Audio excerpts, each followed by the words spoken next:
So guys, I bought this trailer today from a guy that I used to work with.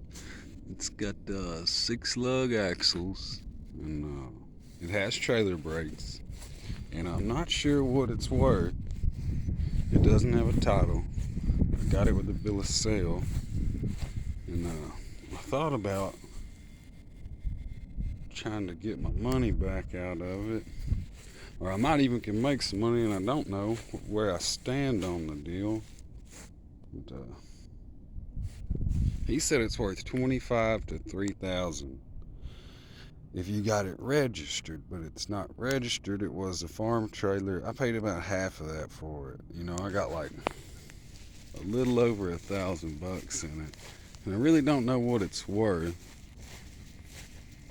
It's a very solid old trailer, and I did put wheel bearings and wheel seals on it a while back, and it came with all this shit. I don't know what to do with it. A bunch of seed purlins and stuff from a construction site. But I really don't know what to do with it. No. Just wanted to post on here and see if anybody. I'm in Texas, just north of Houston, and I don't know what to do with it, or if I should sell it, or even what it's worth.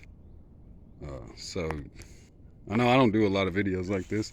Most of the time it's motorcycles and stuff like that. But y'all comment, tell me what you think about the trailer.